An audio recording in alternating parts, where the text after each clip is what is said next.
শুভ সকাল। মা আমারে সকালবেলা খাইতে দিছে পাউরুটি আর ডিম, কিন্তু আমার তো পাউরুটি আর ডিম খাইতে ভাল লাগতাছিল না। আমার আবার এরকম উল্টাপাল্টা খাওন খাইতে বেশি ভাল লাগে। মা টমেটো আর ডিমের একটা ভাজি করছে আর আমি এটা দিয়েই পাউরুটি খাইয়া নিলাম। খাওন শেষে বের হইলাম মিশনে, কারণ এরা আমার অনেকক্ষণ ধরে ডাকতাছে ডাব পাড়ার লিগা। যদিও আমি ডাব পারতে পারি না, পারমও না, তাও আমারে এরা নিয়েই যাইব। বাড়িতে আইলে এই বিচ্ছু বাহিনীগো আমারে ছাড়া একদমই চলে না। আজকে ডাব পারমু আমরা বাড়ির দরগার গাছের বিচ্ছু বাহিনী সহ আমরা গাছের নিচে দাঁড়ায় রইছি। বড় বিচ্ছু গাছে উঠছে, ওর উড়া দেখে আমার কেন জানি পা কাঁপতাছিল। আজকে আমরা অনেকগুলো ডাব পারমু, আর একটা একটা করে ডাব পড়লে অনেক সময় কচি ডাবগুলো ফাইটা যায়। এই জন্য রশি আর দা নিয়ে গাছে উঠছে। আমার মা কাছে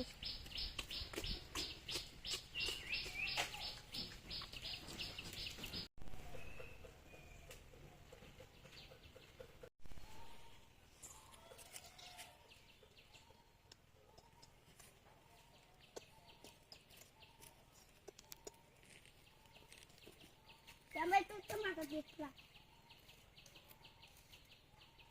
দুইটা রাখতাই না আট যাইবু দুইটা ভূমি সহ ডলাতে ধর একটু একটু ওই যে ধরিস দে এবার তুইটা কোন এটা টুটা কোন রশি দিয়া পীর সহ এই কয়েকটা পারছে, আর বাকি কয়েকটা সুডা সুডা পারছে, যেটা ছোট মিয়া এই যে নিয়ে আইতাছে, আর বাকি সবগুলাই হয়েছে এই জায়গায়। আমরা আঞ্চলিক ভাষায় এটারে পীর হিসাবেই চিনি।